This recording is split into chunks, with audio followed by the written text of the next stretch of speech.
Chers élèves de seconde, bonjour, bienvenue dans cette vidéo qui va donc nous permettre de terminer enfin le chapitre 1 et donc à terme enfin de basculer vers des chapitres de sociologie ou de sciences politiques en fonction de la programmation que vous aviez choisie en début d'année avec moi.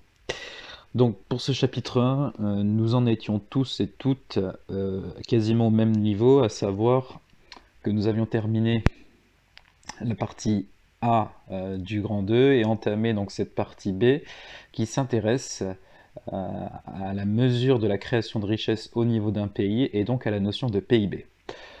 Toutes les classes, vous aviez fait avec moi le document 4 qui permettait de définir la notion de PIB, d'en voir l'intérêt, de mesurer les intérêts, de mesurer le PIB, mais aussi les diverses précautions à prendre lorsque l'on mesure et lorsque l'on compare le PIB à la fois dans le temps et entre pays.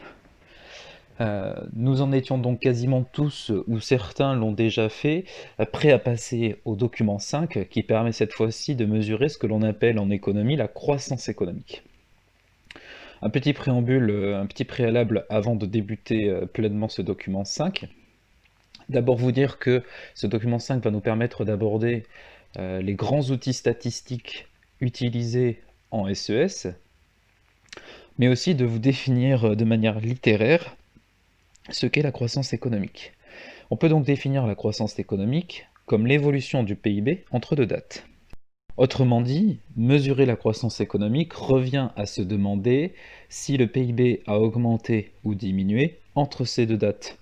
On parlera alors de croissance économique lorsque le PIB aura augmenté entre deux dates, et on parlera de récession voire de dépression économique lorsque le PIB diminue entre deux dates. Mais ce qui nous intéresse donc ici, ça va être la mesure de cette croissance économique. Comment fait-on? Quels sont les outils à notre disposition pour mesurer la croissance économique? Eh bien, il en existe plusieurs, et cette année, nous allons en voir deux. D'abord, l'outil central va être le taux de variation qui va nous permettre d'exprimer la croissance économique en pourcentage, et c'est cet outil-là qui est utilisé par les médias. Et nous allons nous aussi utiliser cette année en SES le coefficient multiplicateur. Pour découvrir ces deux notions, ces deux concepts, ces deux outils statistiques, le document 5 donc qu'il faut faire avec les formules suivantes. Pour chaque formule, VA correspondra à la valeur d'arrivée. La valeur d'arrivée, lorsque l'on compare l'évolution d'une variable, c'est toujours la valeur que prend la variable à l'année la plus récente, dans la période la plus récente. Donc si par exemple je comparerais l'évolution du nombre d'élèves au lycée Émile Combes entre 2005 et 2020, ma valeur d'arrivée, ce sera le nombre d'élèves en 2020. La valeur de départ, c'est toujours la valeur prise par la variable à la date la plus ancienne. Donc, dans mon exemple précédent, l'évolution du nombre d'élèves au lycée Émile Combes entre 2005 et 2020, la valeur de départ, c'est la valeur prise par la variable en 2005, et donc le nombre d'élèves présents au lycée Émile Combes en 2005. Pour ce qui est ici de nos formules, l'écart en euros, j'ai pas précisé la formule parce qu'il suffit de faire la valeur d'arrivée moins la valeur de départ.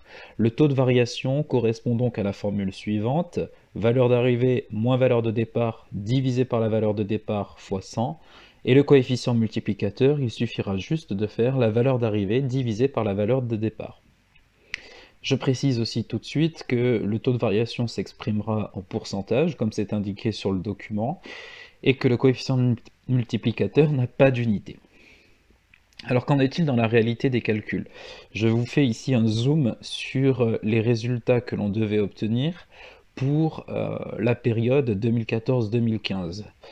Pour la période 2014-2015, la valeur de départ sera 2149,8 puisque c'est la valeur prise à l'année la plus ancienne pour le PIB dans cette période-là, à savoir 2014. Donc en 2014, le PIB était de 2149,8 milliards d'euros, donc notre valeur de départ sera bien 2149,8 milliards d'euros.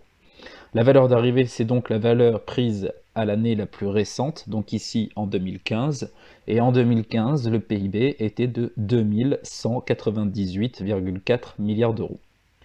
Pour l'écart en euros, il suffit donc juste de soustraire la valeur d'arrivée et la valeur de départ. On obtient donc 2198,4 moins 2149,8 égale 48,7. Pour le taux de variation, on fait la valeur d'arrivée moins la valeur de départ divisé par la valeur de départ multiplié par 100, et donc on obtient un résultat de 2,27%. Et enfin, pour le coefficient multiplicateur, où il suffit de faire valeur d'arrivée divisé par la valeur de départ, 2198,4 divisé par 2149,8, et on trouve 1,0227. Pour les classes avec qui je n'aurais pas eu le temps de faire ce tableau en cours, vous pouvez mettre la vidéo sur pause et vous entraîner à faire les cases pour les années 2015-2016 et 2016-2017 qui suivent donc sur votre polycopier, vous entraîner et ensuite remettre la vidéo sur pause et vérifier si vos calculs sont justes. La paresse peut vous conduire à ne pas mettre la vidéo sur pause et à prendre directement la correction. C'est un très bon calcul à court terme, beaucoup moins à moyen long terme, puisque la maîtrise de ces calculs est nécessaire dans l'optique du contrôle et est nécessaire dans votre progression de lycéen. Donc je ne peux que vous conseiller aujourd'hui de prendre un petit peu sur vous, de mettre sur pause et d'essayer de faire les calculs, d'autant que ça ne paraît pas très compliqué. Donc si vous avez mis sur pause, bienvenue, sinon les autres, voilà les résultats qu'il fallait donc obtenir pour les années 2016 et 2017. En SES, la force des calculs est intéressante, mais ce qui nous intéresse davantage encore, c'est les phrases d'analyse que l'on en fait. Je vais donc refaire ici un focus sur les résultats obtenus pour la période 2014-2015, et cette fois-ci proposer les phrases d'analyse. Je précise tout de suite, la maîtrise de ces phrases est nécessaire dans l'optique du contrôle à très court terme. Donc pour l'écart en euros, on obtenait 48,7 entre 2014 et 2015. Là, la phrase elle est vraiment toute simple. En France, entre 2014 et 2015, le PIB a augmenté de 48,7 milliards d'euros. Tout simplement. Il suffit juste alors de faire attention à l'unité dans laquelle est exprimée la variable étudiée. Ici c'était des milliards d'euros. Le piège aurait pu être d'écrire que le PIB a augmenté de 48,7 euros pour l'élève qui n'aurait pas fait attention à l'unité milliards d'euros. La deuxième valeur était donc le 2,27%. En France, entre 2014 et 2015, le PIB a augmenté de 2,27%. Ici, pas de piège, si ce n'est si jamais on avait obtenu une donnée négative, un taux de variation négatif, ce qui est possible. Dans ce cas, on dit le PIB a diminué de... Alors si le taux de variation était de moins 2%, on dit le PIB a diminué de 2% et non pas a diminué de moins 2%. Enfin, pour la phrase de lecture du 1,0227, là, la petite particularité, c'est sur la notion de a été multiplié, et donc on obtient en France, entre 2014 et 2015, le PIB a été multiplié par 1,0227. Alors je vous recommande, et le terme est faible en fait, je vous oblige carrément, pour les phrases de lecture, à ne jamais utiliser le terme variation ou son dérivé verbal varié. Une variation, ça peut être une hausse ou une baisse. Si un jour, à la fin d'un cours, vous venez pleurer parce que vous trouvez votre note injuste, et que je vous dis ne t'en fais pas, je vais faire varier ta note de 20%, eh bien vous pouvez commencer à flipper puisque vous avez une chance sur deux pour que je diminue votre note en fait. Variation, ça signifie soit une baisse, soit une hausse. Donc si je vous dis que je vais faire varier votre note, à tout moment ça peut être à la baisse. Donc vous n'utiliserez jamais le terme variation ou le verbe varier dans vos phrases de réponse. De même, l'expression le taux de variation ne doit pas apparaître dans votre phrase de lecture. Vous ne direz jamais le taux de variation du PIB entre 2019 et 2020 est de moins 3%, mais vous direz entre 2019 et 2020, le PIB a diminué de 3%. Il faut que cette recommandation, vous l'intégriez le plus vite possible. Ensuite, une énorme mise en garde sur le coefficient multiplicateur. Ce dernier n'a jamais, mais alors vraiment jamais d'unité. Ça s'arrête tout simplement avec a été multiplié par 1,3 par exemple, et on s'arrête là. Il n'y a pas de pourcent, il n'y a pas du tout d'unité.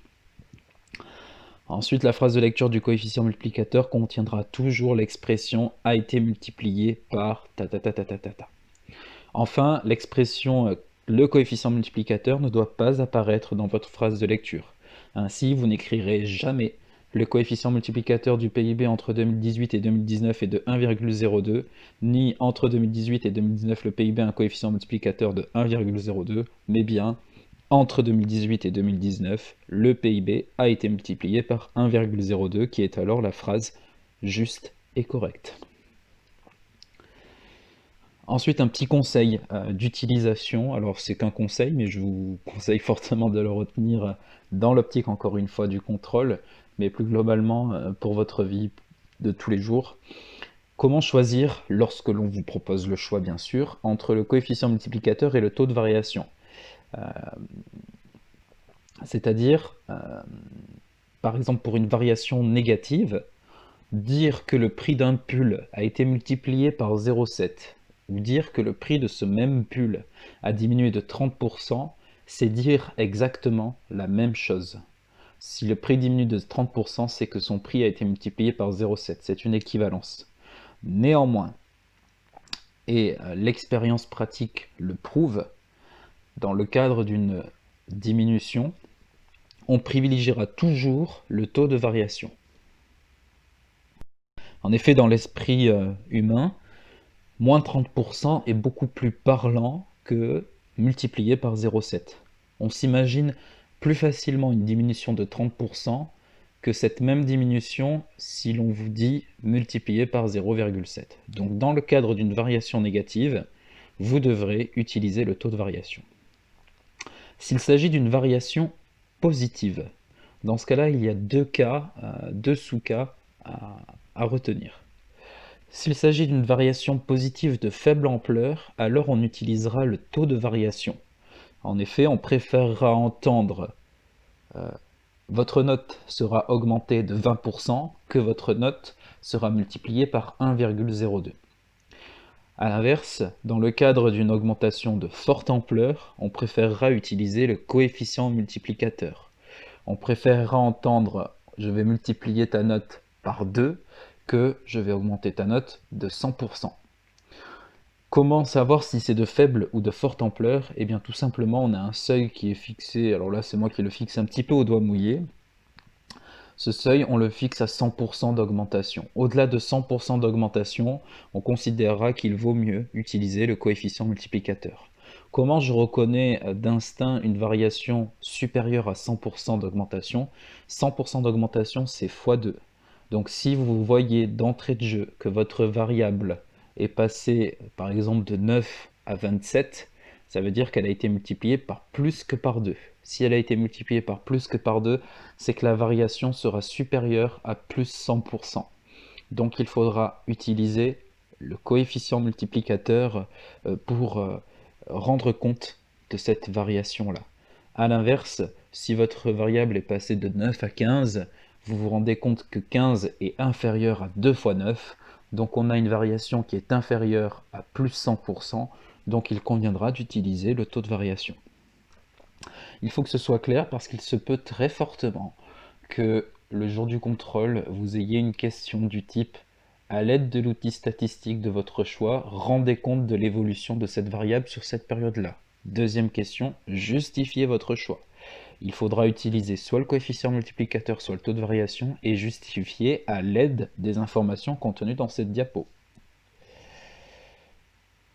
Et maintenant, une fois qu'on a dit ça, le document 5 est intégralement traité, le grand B est intégralement traité lui aussi. On a bien vu comment est défini le PIB, à quoi ça sert de mesurer le PIB, quelles sont les précautions à prendre, comment on mesure la variation du PIB avec le taux de variation et le coefficient multiplicateur. Et bien maintenant, il convient d'enchaîner avec notre partie 3, les limites de la mesure et de la création de richesse. Les objectifs de la partie sont au nombre de 2.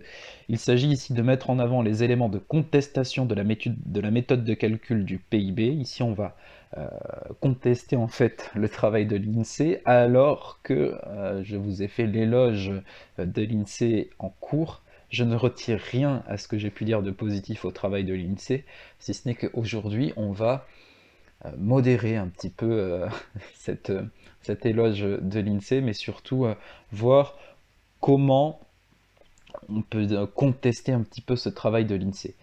Enfin, cette partie permettra de montrer que la recherche de croissance économique, qui est un objectif de tout gouvernement, ça on l'a vu ensemble dans le grand B du grand 2, que cet objectif de croissance économique n'est pas toujours un bon objectif pour tous et pour toutes. D'abord donc, grand A, le PIB, un indicateur purement économique et une méthode de calcul contestable. D'abord, l'idée que le PIB et la croissance économique ne sont que des indicateurs purement économiques. Et ici, c'est une critique qui ne touche pas au travail de l'INSEE pour le coup, mais plutôt à ce que les commentateurs de l'actualité et les médias font de cette information sur le PIB. Les tentations de tirer des conclusions sur l'enrichissement des populations et sur le développement social d'un pays sont nombreuses lorsque l'on constate un PIB en augmentation.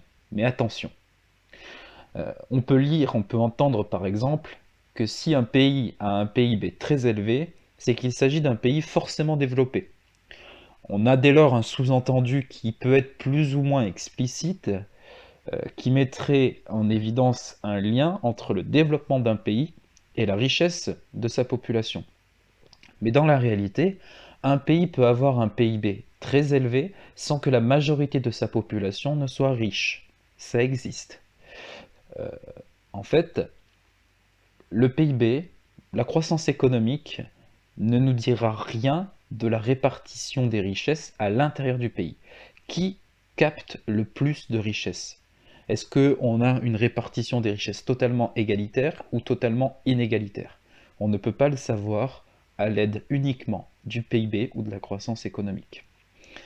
Certains vont alors privilégier le PIB par habitant, qui consiste à prendre le PIB et à le diviser par le nombre d'habitants. Là encore une fois, c'est totalement insuffisant puisqu'il ne s'agit que d'une simple formule mathématique qui ne prend pas en compte la réalité du terrain. Ça ne renvoie en aucun cas à une réalité vérifiée. En fait, pour rendre compte du développement social d'un pays, il conviendrait, à minima, de prendre en considération l'IDH qui est l'indice de développement humain. Ensuite, le PIB est supposé prendre en compte dans son calcul des activités vertueuses créatrices de richesse. Et là, on va se permettre de contester un petit peu le travail fait par les statisticiens de l'INSEE. Normalement, l'objectif c'est de rendre compte de ces activités créatrices de richesse. Pourtant, dans le calcul du PIB, sont prises en compte des activités qui ne sont pas de véritables créations de richesses nouvelles.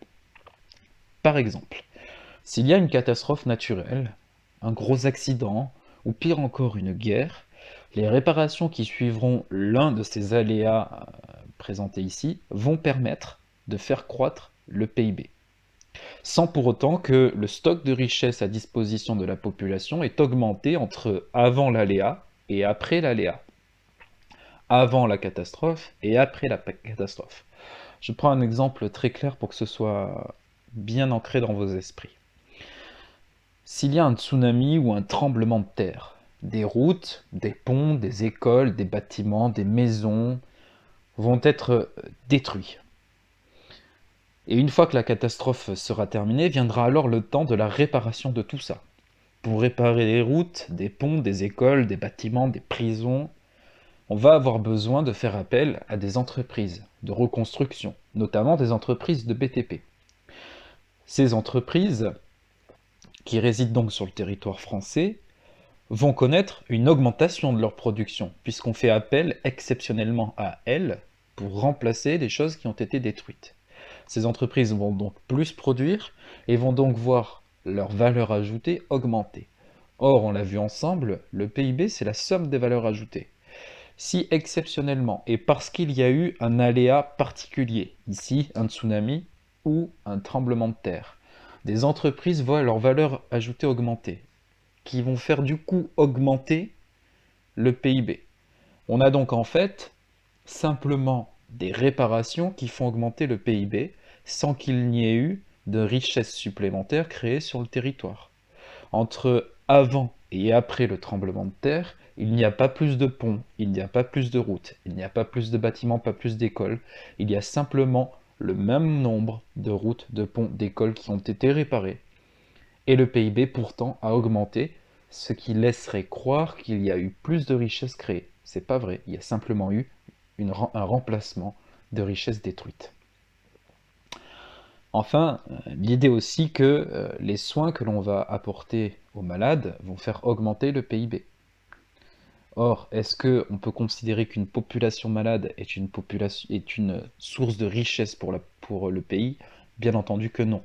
Pour autant, plus il y a de malades, plus il y aura de soins à apporter aux malades, et plus le PIB augmentera à très court terme, puisque à long terme, ça sera pénalisant pour le pays que d'avoir une population malade.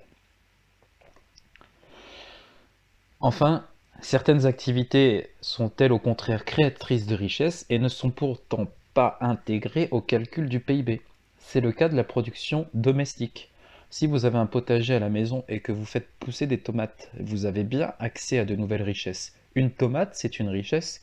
J'en veux pour preuve que si j'achète cette tomate, que ce soit au marché ou que ce soit au Leclerc, je fais augmenter le PIB. C'est bien la preuve que la tomate en elle-même est une richesse. Pourtant, à partir du moment où je la fais pousser dans mon jardin, elle n'est pas considérée comme une richesse par l'INSEE. Tout simplement parce que l'INSEE n'a pas les moyens de savoir ce que j'ai produit. Et surtout, ce serait trop compliqué pour l'INSEE d'appeler ou de se faire appeler par chaque petit producteur de potager et dire voilà, cette année j'ai produit tant de kilos de tomates, tant de kilos de courgettes, tant de kilos de carottes.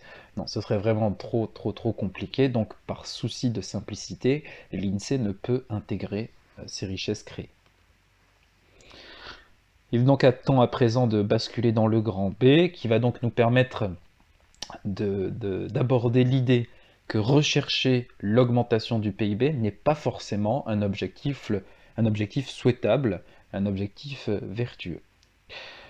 Pour commencer ce grand B, donc les limites écologiques et sociales de la recherche d'un PIB en croissance, d'abord donc les limites sociales à travers ce document 6 et ces deux questions qui vous sont proposées.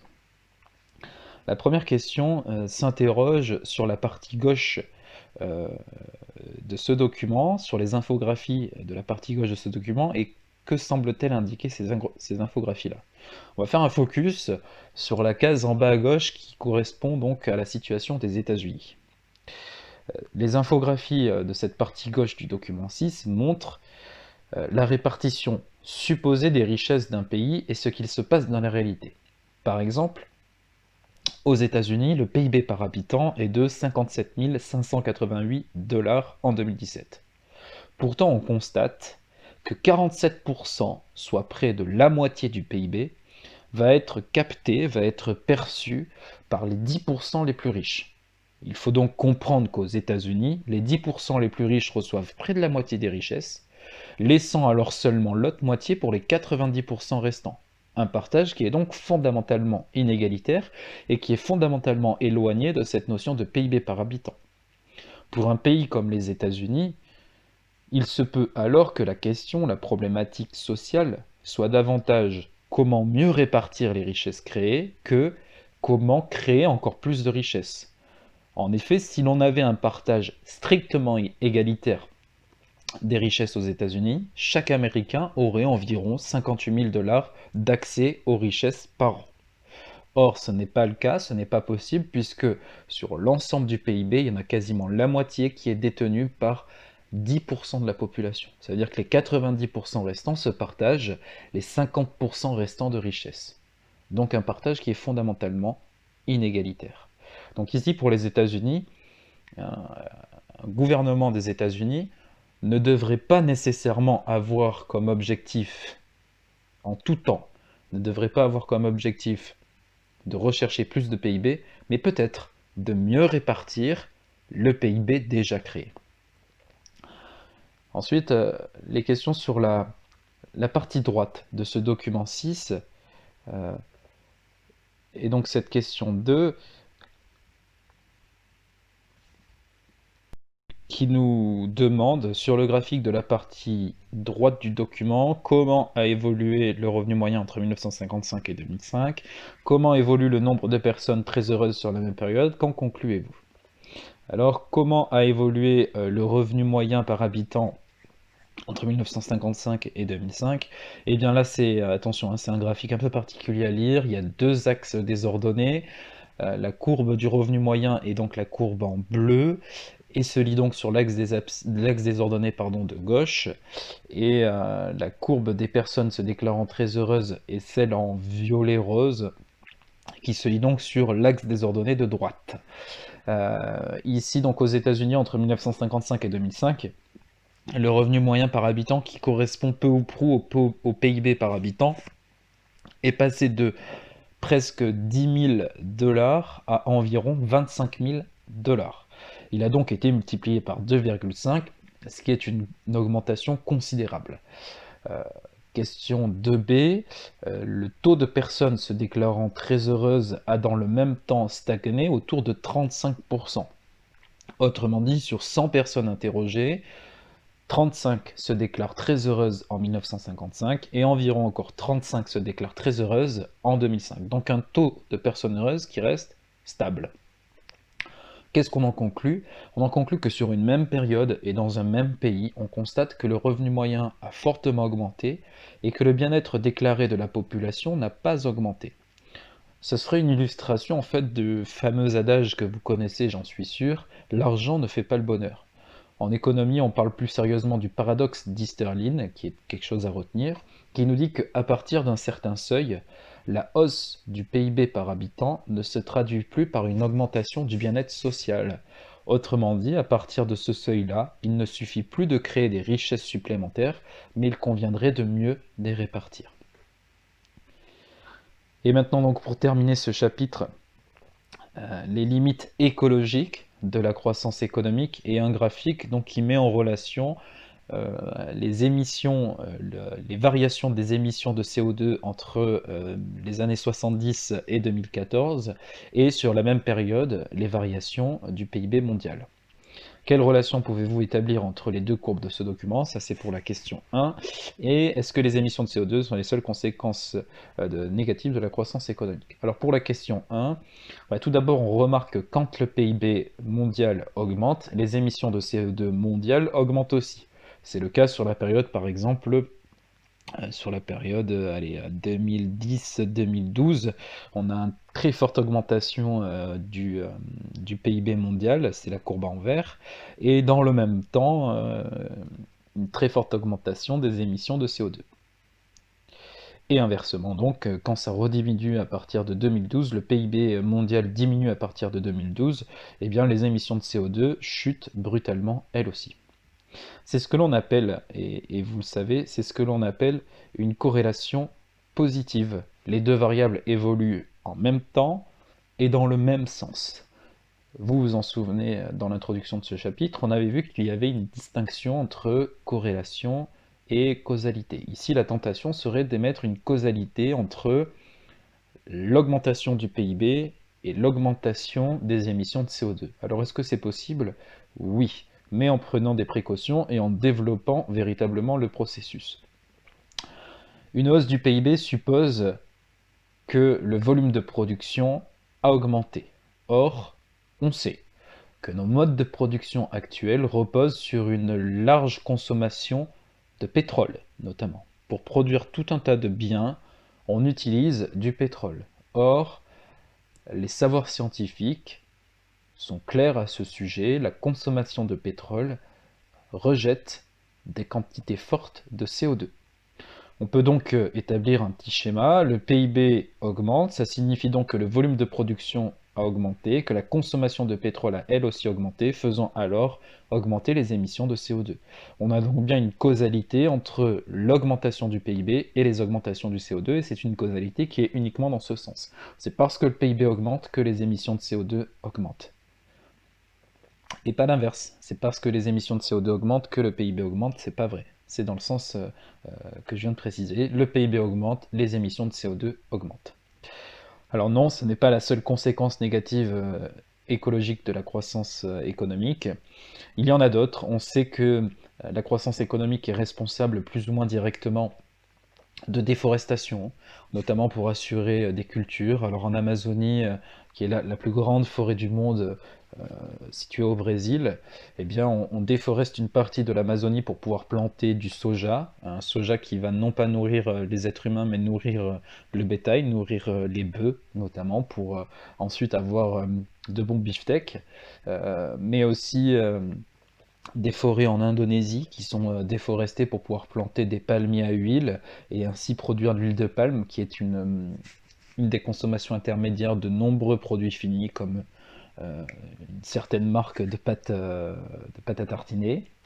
On a aussi connaissance de disparition d'espèces animales menacées notamment par la surpêche comme le thon rouge ou des animaux qui sont braconnés. On a aussi des disparitions d'espèces végétales, d'espèces animales. On sait que le stock de pétrole est voué à s'assécher à terme. Enfin, on a tout un tas de conséquences négatives à la croissance économique que vous connaissez déjà. C'est donc terminé pour ce chapitre. On avait déjà fait un contrôle intermédiaire qui incluait jusqu'au grand 2, grand A. Il va donc falloir faire un deuxième contrôle sur ce chapitre à partir du grand 2, grand B. Mais alors, que réviser pour ce prochain contrôle? En somme, le programme de révision, c'est de la sous-partie B du grand 2 à la fin de ce chapitre. Mais plus précisément, je vous demande, pour ce contrôle, de maîtriser la définition littéraire et mathématique du PIB. Faites attention, il y a deux manières de définir le PIB. Vous aurez sans doute une question qui vous demandera de définir des deux manières différentes le PIB. Ne faites pas comme pour l'amortissement où vous êtes quasiment tous à avoir fait l'économie de retenir qu'une seule des deux définitions de l'amortissement. Ici, il n'est plus question de l'amortissement, il est question du PIB. On a vu une définition littéraire, on a vu ensemble une définition mathématique du PIB, il faut apprendre et retenir les deux. Je vous demande ensuite de apprendre et retenir les intérêts de mesurer le PIB. Ensuite, on a vu trois précautions lorsque l'on mesure le PIB. Il y a neutraliser l'effet population, convertir les PIB dans la même unité monétaire, et enfin neutraliser l'effet prix. Trois précautions, sur ces trois, je vous demande d'en retenir que deux. On est d'accord, il y en a une qui est bien plus compliquée que les autres à retenir, c'est neutraliser l'effet prix.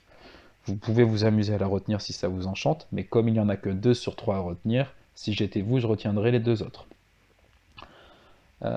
Ensuite, de maîtriser les limites de calcul du PIB, donc ça c'est le grand A du grand B, de connaître les limites de la création de richesse et donc de cet objectif de faire augmenter les PIB, que ce soit les limites sociales, c'est-à-dire que augmenter toujours plus le PIB n'est pas nécessaire, des fois il suffirait mieux de mieux le répartir, les limites environnementales aussi de cette augmentation du PIB, et enfin de maîtriser le calcul, les phrases d'analyse et les recommandations sur le taux de variation et le coefficient multiplicateur.